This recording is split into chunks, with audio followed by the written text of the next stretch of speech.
देखें ये अब फर्ज करें कि somehow you concluded that random forest is the best classifier for current situation. अब रैंडम फॉरेस्ट में भी आपको ये सिलेक्शन करनी है कि भाई नंबर ऑफ ट्रीज कितनी होनी चाहिए। रैंडम फॉरेस्ट में भी आप तो आप क्या कर रहे हैं, क्रॉस वैलिडेशन ये प्लान है, लेकिन क्या कर रहे हैं, पहले आपने रैंडम फॉरेस्ट में 5 ट्रीज लगाई और आपने क्या किया, इस पूरे आंसर को एक एरे के अंदर रिटर्न करवा दिया और उस एरे का एवरेज ले रहे हैं। ये देखें तो इसका एवरेज ये आ रहा है 87। मैं क्या करूंगा, मैं इसको कॉपी करूंगा, सिर्फ नंबर ऑफ ट्रीज को चेंज कर दूंगा और इस वेरिएबल को मैं 2 कह देता हूँ। ठीक है, इसको मैं कर देता हूँ फर्स्ट करें 20। तो ये देखें अब एक्यूरेसी बढ़नी चाहिए या नहीं बढ़नी चाहिए वो देख लेते हैं क्या आंसर आ रहा है।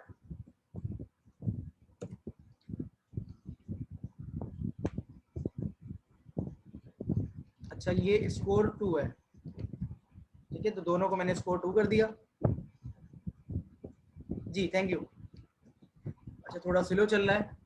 अच्छा फिर इसी तरीके से ये देखें इसकी एक्यूरेसी बढ़ गई। अब इसको मैं कर देता हूँ फर्ज करें 40 और इसको मैं स्कोर 3 कर देता हूँ और इसको मैं स्कोर 3 कर देता हूँ।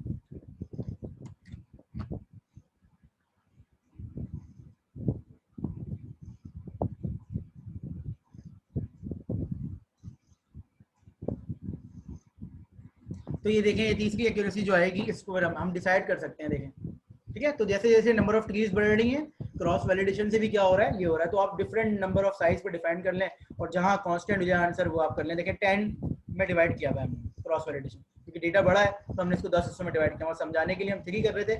मेरा कोड स्लो इसलिए चल रहा है क्योंकि मैंने 10 लिया हुआ है क्रॉस वैलिडेशन। अगर मैं 3 ले लेता तो थोड़ा जल्दी चल जाता। तो होपफुली ये आपको आइडिया हो गया होगा कि मैं क्या कर रहा था। और अगर कोई सवाल है इसमें तो पूछ लें, बिल्कुल मैं आपको जवाब दे देता हूँ। ठीक है, तो देखें हमने एक काम को 2 तरह से किया। पहले मैंने आपको करके दिखाया और उसके बाद मैंने डायरेक्ट भी कर लिया। तो हर चीज़ पहले समझाई गई है आपको कि भाई आप डायरेक्ट मॉडल लगा रहे हैं ट्रेन टेस्ट स्प्लिट से तो क्या हो रहा है, ये रिजल्ट आ रहा है।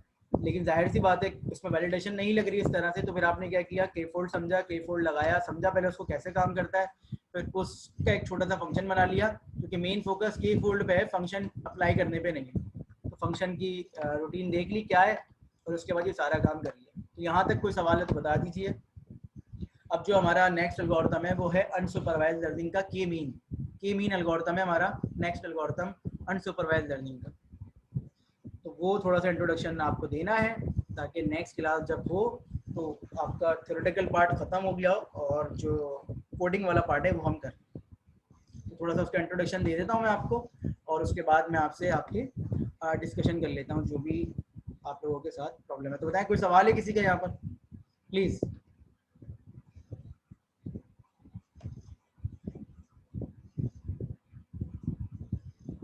बाकी जो लोग क्लास में मौजूद हैं किसी का कोई सवाल है?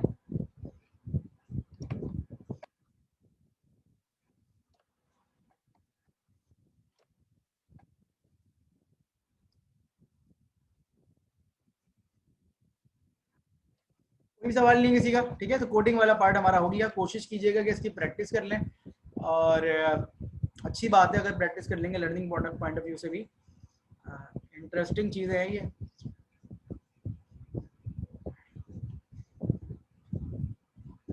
अच्छा क्लस्टरिंग क्या है बेसिकली, आपको पता होगा ये बात, याद तो होनी चाहिए कि मशीन लर्निंग जो है वो 3 तरह की बताई थी आपको। कौन कौन सी लर्निंग थी?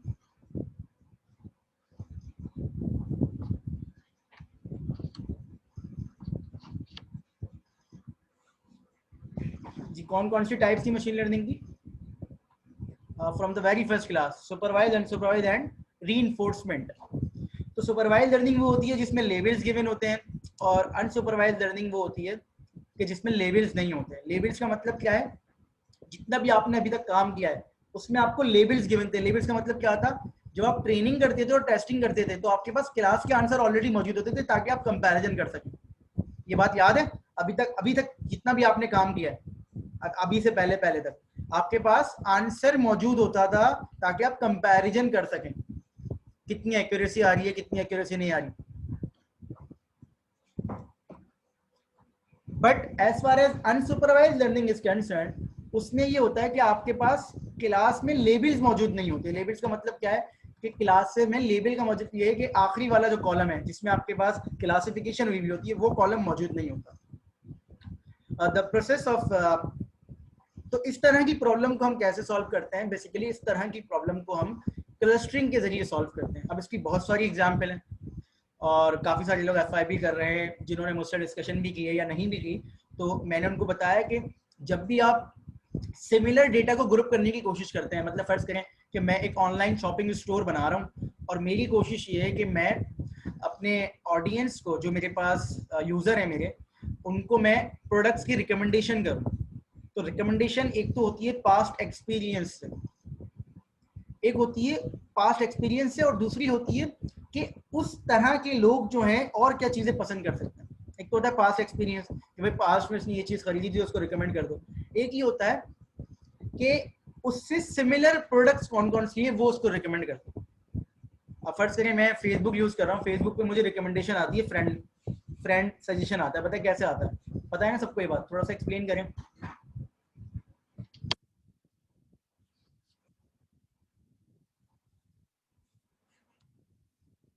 म्यूचुअल फ्रेंड्स और म्यूचुअल फ्रेंड्स के अलावा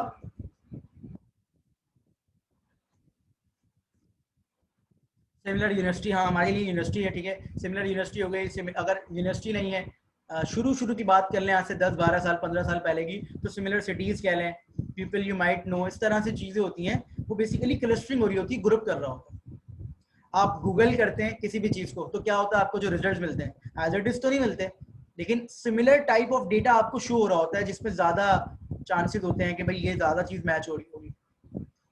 ये सारा प्रोसेस जो है क्लस्टरिंग का है, ठीक है। जैसे कि मैं आपको मिसाल दूं, the process of grouping a set of objects into classes of similar objects. तो इस तरह का जो डेटा हमारे पास होता है ना, हम सिमिलर टाइप ऑफ डेटा को ग्रुप करने की कोशिश करते हैं। फर्ज करें कि मैं एक लाइब्रेरी डिजाइन कर रहा हूँ, तो सिमिलर टाइप ऑफ बुक्स जो है वो एक शेल्फ में आनी चाहिए, सिमिलर टाइप ऑफ बुक्स एक शेल्फ में आनी चाहिए, और हर बुक के अंदर भी सिमिलर टाइप ऑफ डॉक्यूमेंट्स आने चाहिए। ये पूरा मेथड जो है बेसिकली अनसुपरवाइज्ड लर्निंग का हो गया कि हमारे पास कोई इन्फॉर्मेशन गिवन नहीं होती, हमें कोई इन्फॉर्मेशन गिवन नहीं होती, हम सिमिलर टाइप ऑफ डेटा को यूज करके ग्रुपिंग कर रहे हैं। अब सवाल ये आ जाता है कि ग्रुपिंग कर क्यों रहे होते हैं?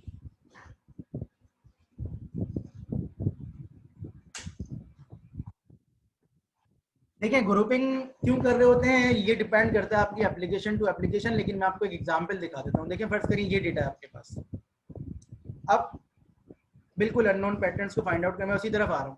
फर्ज करिए डेटा है। अब अगर मैं विजुअलाइजेशन के पॉइंट ऑफ व्यू से बात करूँ, अगर मैं आपको विजुअलाइजेशन के पॉइंट ऑफ व्यू से बात करूँ कि सामने एक चीज़ दिखाने की कोशिश कर रहा हूँ, तो होता ये है कि ये डेटा है। अगर मैं सुपरवाइज लर्निंग की बात करूँ तो सुपरवाइज लर्निंग में हमारे पास लेबल्स गिवन होते हैं। देखिए लेबल्स हैं, एक क्लास है और दूसरी क्लास होगी तो उसका लेबल गिवन होगा। जब हम उसको ड्रॉ करते हैं, इस तरह से ड्रॉ करने की कोशिश करते हैं, तो हम इस तरह से कर लेते हैं, ठीक है। कि अलग अलग मार्कर का मतलब ये होता है इसका पैटर्न अलग है, इसका पैटर्न अलग है। हमने किया है, चाहे हमने लॉजिस्टिक पढ़ा हो, चाहे हमने कोई और एल्गोरिथम पढ़ा हो, उसमें हमने उनकी क्लासेस के हिसाब से उनको ड्रॉ किया। लेकिन जब मैं बात करता हूँ अनसुपरवाइज लर्निंग की, तो मुझे डेटा तो गिवन होता है लेकिन मुझे उसके लेबल्स गिवन नहीं होते। लेबल्स गिवन का मतलब क्या है कि मुझे नहीं पता होता किस क्लास से बिलोंग करता है, मैं उनको उनकी डिजायर्ड जगह पे क्या कर देता हूँ, डिस्प्ले करता हूँ। फर्स्ट करें ये, तो मैंने क्या किया, सबको इसी से बनाऊंगा। मुझे नहीं पता कौन सा किस क्लास से बिलोंग करता है, किस क्लास से बिलोंग नहीं करता, मैं सबको इसी से बनाऊंगा, मुझे नहीं पता। समझ रहे हैं? एक ही मार्कर से बनाऊंगा। मतलब मैं अगर विजुअलाइजेशन के पॉइंट ऑफ व्यू से बात करूँ तो मैं इसको एक ही मार्कर से बनाऊंगा। मेरा पॉइंट समझ में आ रहा है कि मेरे पास कोई इन्फॉर्मेशन गिवन नहीं है कि किस क्लास से बिलोंग करता है। सपोज करेंगे भाई मैं मैं एक ऑनलाइन शॉपिंग स्टोर बना रहा हूँ और मेरे पास ना बहुत सारा डेटा मौजूद है मेरे पुराने कस्टमर्स का, लेकिन उनके साथ ये इन्फॉर्मेशन गिवन नहीं है कि वो कस्टमर मेल था या फीमेल थी। लेकिन मुझे पास उसके बहुत सारे फीचर्स गिवन है कि भाई उसने क्या चीज़ खरीदी थी, क्या किस आईडी से लॉगिन हुआ था, इस तरह की बहुत सारी चीज़ें गिवन है। उसमें से बहुत सारी चीज़ें रेलेवेंट भी हैं, बहुत सारी चीज़ें रेलेवेंट भी हैं, लेकिन मुझे ये नहीं पता कि वो मेल क्लास से बिलोंग करता है या फीमेल क्लास से बिलोंग करता है। ये मेरा पर्टिकुलर यूजर, मेरे पास लास्ट वाला कॉलम गिवन नहीं है, तो मैं इस तरह के यूजर्स को ग्रुप करूंगा। ग्रुप करूंगा उनकी सिमिलैरिटीज को देखते हुए। तो डेफिनेटली बॉयज जो होते हैं उनका जो फोकस होता है वो एक तरह का टारगेट होता है, और गर्ल्स का जो फोकस होता है वो एक तरह का टारगेट होता है।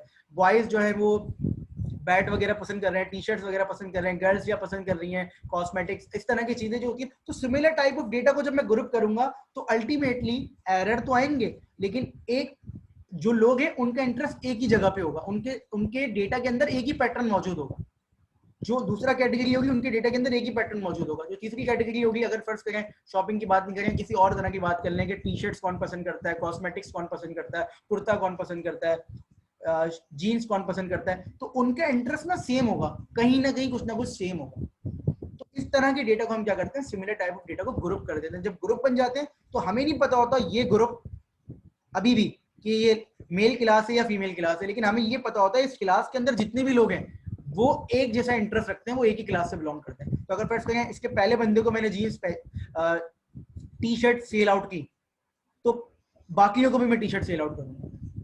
अगर मैं फर्दर आगे बात करूं कि आगे क्या करना है, अगर मैंने इसको एक बुक सेल आउट की तो मैं बाकियों को भी बुक सेल आउट करने की कोशिश करूंगा, क्योंकि मुझे पता है ये बाकी सारे लोग भी एक ही कैटेगरी से बिलोंग करते हैं। Is it clear? समाओ सब नहीं खरीदेंगे लेकिन कुछ ना कुछ फायदा हो जाएगा अगर मैं शॉपिंग स्टोर के पॉइंट ऑफ व्यू से बात कर रहा हूं तो। और भी बहुत सारी चीजें हो सकती हैं। तो देखिए बेसिकली क्लस्टर एक कॉन्सेप्ट है। क्लस्टर क्या होता है? A grouping of data objects such that the objects within a group are similar or related to one other and different from. अगर बहुत हम ना क्लस्टर्स की बहुत सारी डेफिनेशन निकाल सकते हैं। क्लस्टरिंग का मतलब क्या है? क्लस्टरिंग का मतलब है आप सिमिलर टाइप ऑफ डेटा को ग्रुप कर रहे हैं। अब उसकी बहुत सारी डेफिनेशन हो सकती हैं। डेफिनेशन की अगर हम बात करें तो सबसे आसान डेफिनेशन क्या है कि क्लस्टरिंग की, कि अगर दो क्लस्टर मौजूद हैं तो एक क्लस्टर के अंदर जो लोग मौजूद होंगे उनका डिस्टेंस आपस में कम होगा as compare to the other group cluster. मतलब क्या है कि इसका इससे डिस्टेंस कम होगा as compare to the this one. बहुत सारी डेफिनेशन निकल सकती है। अब डिस्टेंस क्या है? सिमिलैरिटी की बात कर रहा हूँ, क्योंकि जब भी हम बात करते हैं तो हम डिस्टेंस का मतलब ये होता है कि कोई ना कोई सिमिलैरिटी पैटर्न मौजूद है। क्या कह रहे हैं? Inter cluster distance are maximize. हमारी कोशिश ये होती है कि इंटर क्लस्टर जो डिस्टेंस है वो मैक्सिमाइज हो, मतलब दो क्लस्टर्स के दरमियान में जो डिस्टेंस है वो मैक्सिमाइज हो, और intra cluster distance should be minimize, आपस में जो डिस्टेंस है वो कम। ये देखें, अब जरूरी नहीं है कि आपके हर डेटा सेट के अंदर क्लस्टर जो है वो क्लियर हो। मतलब क्या देखें, इस डेटा सेट को देख के मैं क्लियरली बता सकता हूं कि कितने क्लस्टर बनेंगे, इसमें कितने क्लस्टर बनने चाहिए, इसमें कितनी तरह के ग्रुप मौजूद हैं। 3 तरह के, आप देख रहे हैं ना, 3 तरह के। सही कह रहे हैं शाहबख्श कि इस डेटा के अंदर 3 तरह के क्लस्टर्स मौजूद हैं।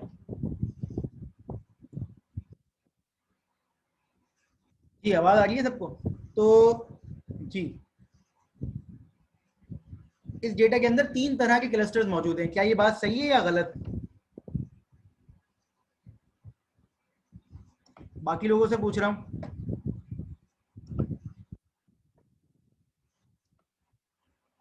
3 ऑब्वियस हैं, बट ज्यादा भी बन सकते हैं और कम भी बन सकते हैं। कौन डिसाइड करेगा कि 3 है? सवाल ये है, इसीलिए मैंने इस सवाल को 3-4 दफा पूछा है। बाकी लोग जो क्लास में मौजूद हैं, अगर वो मेरी बात सुन रहे हैं तो मुझे बता दीजिए। 3 ऑब्वियस हैं, बिल्कुल 3 ऑब्वियस हैं, लेकिन कौन डिसाइड करेगा कि 3 है? मैं कह दूं 4 बनाने, फिर मैं कह दूं 5 बनाने, फिर मैं कह दूं 2 बनाने, फिर तो ये डिसाइड कौन करेगा कि 3 है या 2 है या 4 है? इस सवाल का जवाब मैं आपको आखिर में दूंगा, ठीक है। लेकिन फिलहाल हमारा मेन फोकस किस चीज पे है कि सर इसके अंदर नंबर ऑफ क्लस्टर्स कितने होने चाहिए, वो कौन डिसाइड करेगा? मेरा क्वेश्चन ये है, बिल्कुल एक एल्गोरिथम है, के मीन एल्गोरिथम है, मैं उसी पे आ रहा हूँ, लेकिन के की वैल्यू कौन डिसाइड करेगा, ये भी बात की बात है। बेटा इस डेटा सेट के अंदर कितने क्लस्टर्स मौजूद हैं? सवाल ये है मेरा कि इस डेटा सेट के अंदर कितने क्लस्टर्स मौजूद हैं। क्लस्टर का मतलब होता है कितने ग्रुप बन सकते हैं। तो एक कॉमन आई से, ह्यूमन आई से दिख रहा है कि 3 क्लस्टर्स बन सकते हैं, लेकिन अगर मैं इनको बोलूँ 3 नहीं बना रहा, मैं 6 बनाना चाह रहा हूँ, तो आप बोलेंगे सर 6 भी बन जाएंगे। देखें एक ग्रुप ये हो गया, एक ग्रुप ये भी हो सकता है, सर एक ग्रुप ये हो गया, सर एक ग्रुप ये भी हो सकता है। तो कौन डिसाइड कर रहा है कि 3 बनने चाहिए, 6 बनने चाहिए, या 4 बनने चाहिए, या 5 बनने चाहिए? ये डिसीजन की बात है, ठीक है। तो आई होप कि मेरा पॉइंट समझ में आ गया होगा। तो ये देखें, क्लस्टरिंग की एग्जाम्पल है। इस the kind of output. Yahoo पे जाके आप देखें तो एग्रीकल्चर की फील्ड अलग बनी हुई होती है, बायोलॉजी की फील्ड अलग बनी होती है, फिजिक्स की अलग बनी होती है, सीएस की अलग, स्पेस की अलग, फिर उसके अंदर भी देखें तो डिफरेंट कैटेगराइजेशन हुई हुई होती है। तो ये भी एक तरह का हायरार्चिकल क्लस्टरिंग कहलाती है। ये देखें गूगल पे आप क्या कर रहे होते हैं, अगर आप गूगल पे जाके news.google.com खोलें, अगर आप गूगल पे जाके news.google.com खोलें तो वो आपके रीजन के हिसाब से आपको सिमिलर न्यूज़ दिखा रहा होता है ग्रुप करके। फर्ज करें ये न्यूज़ जो है, ये तो पुराना स्क्रीनशॉट है, फर्ज करें ये न्यूज़ लिखी हुई है कि डायमंड $25 मिलियम, इस तरह से। तो यही न्यूज़ दूसरे न्यूज़पेपर में भी आई हुई है, यही न्यूज़ दूसरे न्यूज़पेपर में भी आई हुई है। फर्ज करें कल की न्यूज़ है कि कल की क्या न्यूज़ है, कल की कोई न्यूज़ है, कल की न्यूज़ है कि इंग्लैंड ने इंडिया को हरा दिया। तो ये सारे न्यूज़पेपर में आई होगी, लेकिन हर किसी का पैटर्न डिफरेंट होगा। लेकिन कॉमन चीज़ें क्या होंगी, विराट कोहली, जॉनी बेस्टो जिसने कल सेंचुरी मारी है, 50 किसने मारी है, बेन स्टोक्स ने 99 बनाए, इस तरीके से जो भी चीज़ें हैं, तो ये कॉमन चीज़ें होंगी। हर न्यूज़पेपर के बताने का अंदाज अलग होगा। क्या मैं सही कह रहा हूँ, गलत?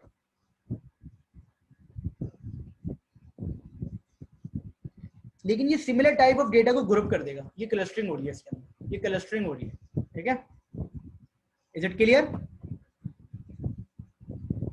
ये देखें, अच्छा क्लस्टरिंग की एप्लीकेशंस भी हैं। मैंने आपको पहले भी शायद ये बात बताई थी कि आउटलायर्स डिटेक्शन जो होती है डेटा साइंस के अंदर, डेटा साइंस के अंदर जो आउटलायर डिटेक्शन होती है वो भी क्लस्टरिंग की एक एप्लीकेशन है। मतलब क्या है कि फर्ज करें मैंने डेटा कलेक्ट किया कहीं से, और मैं लोगों से, मैंने पहले भी एग्जाम्पल दिए, दोबारा रिपीट कर रहा हूँ, मैं लोगों से उनकी सैलरीज पूछ रहा हूँ,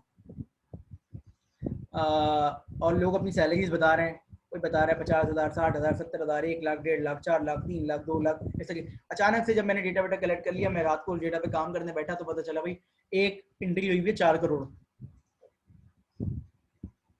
अभी क्या आउटलायर है? अब मैंने मैनुअली तो देख लिया, लेकिन अगर मैं मैनुअली ना देख सकूं, डेटा बहुत ज़्यादा हो, तो मैं क्लस्टर अप्लाई कर सकता हूँ। क्लस्टरिंग जब मैं अप्लाई करूंगा तो होगा क्या कि जिन ग्रुप्स के अंदर इंडिविजुअल लोग होंगे, इंडिविजुअल का मतलब है जिन क्लस्टर्स का साइज बहुत कम होगा, वो हमारे लिए आउटलायर होता है। देखें ये ग्रुप बन गया, ये ग्रुप बन गया, एक ग्रुप बन गया, ये बहुत दूर है कहीं, इनकी वजह से ना मुझे एक क्लस्टर और बनाना पड़ रहा है या इसको इसमें शामिल करना पड़ रहा है, तो ये फिर जनरलाइजेशन नहीं होगी, ये फिर इस क्लस्टर का साइज बहुत बड़ा हो जाएगा जो कि मुनासिब नहीं है। तो ये इस तरह की वैल्यू जो होती है आउटलायर्स होती हैं। मतलब सब लोग 3 लाख 4 लाख में, 4 करोड़ वाला किसी ग्रुप में आ ही नहीं सकता, तो उसके लिए मुझे 4 लाख वाले ग्रुप को एक्सटेंड करना पड़ेगा, जिसकी वजह से मेरा क्लस्टर का शेप खराब हो जाएगा। तो आउटलायर डिटेक्शन में भी हम क्लस्टरिंग को यूज कर सकते हैं। क्लियर हो रही है बात? डेटा साइंस में आउटलायर होना एक नामुनासिब बात है। मतलब ऐसा नहीं है कि आउटलायर होना अच्छी चीज नहीं है, आउटलायर होना अच्छी चीज है। इस क्लास में सबके नंबर कम आए और आपके नंबर सबसे ज्यादा हैं, तो आप आउटलायर हैं, ये अच्छी चीज है। लेकिन डेटा सेट के अंदर आउटलायर एक प्रॉब्लम है जिसकी वजह से हमारा डेटा खराब हो जाता है। मैं मिसाल दे देता हूँ, आपको पहले भी दी है कि भाई क्लास मॉन्टेसरी क्लास है, उसकी एवरेज एज निकालनी है, और उस मॉन्टेसरी क्लास में एवरेज एज निकालनी है, उसमें आप टीचर की एज भी शामिल कर दें, तो टीचर एक आउटलायर हो गया जिसकी वजह से एवरेज एज खराब हो गई। ठीक है, ये देखें क्लस्टरिंग की एक एप्लीकेशन है इमेज सेगमेंटेशन। इमेज के सेगमेंट्स बना दो, कि मैंने बोला भाई इस क्लास में इस इमेज के अंदर 5 सेगमेंट बना दो, तो देखें डिफरेंट कलर्स के हिसाब से ग्रुप बन जाएंगे, डिफरेंट कलर्स के हिसाब से ग्रुप बन जाएंगे। ये देखें ये ओरिजिनल इमेज है, इसमें मैंने केक क्लस्टर 2 लगाया, तो इसमें 2 ग्रुप बनेंगे 2 कलर्स के। तो देखें ये एक ग्रुप बन गया, दूसरा ग्रुप। ये देखें इसमें मैंने के, ये ओरिजिनल इमेज है, इसमें के की वैल्यू 2 लगाई, तो ये देखें 2 क्लस्टर बन गए। 2 क्लस्टर का मतलब है 2 कलर है। क्लियर हो रही है बात? पॉइंट समझ में आ रहा है? ये देखें नीचे वाली एग्जांपल, ये देखें के की वैल्यू 2, 3, 10 ओरिजिनल। तो कौन डिसाइड करेगा कि के की वैल्यू क्या होनी चाहिए? के क्या है? के क्या है के मीन के अंदर कि नंबर ऑफ क्लस्टर्स कितने बनने चाहिए? के क्या है के मीन के अंदर कि नंबर ऑफ क्लस्टर्स कितने बनने चाहिए? के मीन के अंदर के क्या है, नंबर ऑफ क्लस्टर्स कितने बनने चाहिए? ये कौन डिसाइड करेगा? ये कौन डिसाइड करेगा? सवाल ये है। नहीं रैंडम नहीं है बिल्कुल भी, इसका तरीका है बेटा, वो मैं आपको बताऊंगा। लेकिन के मीन पढ़ लें, के मीन जब समझ में आ जाएगा तो एंड में आपका सवाल ये होना चाहिए कि सर हमें कैसे पता चलेगा के की वैल्यू क्या होनी चाहिए। तो एक टेक्निक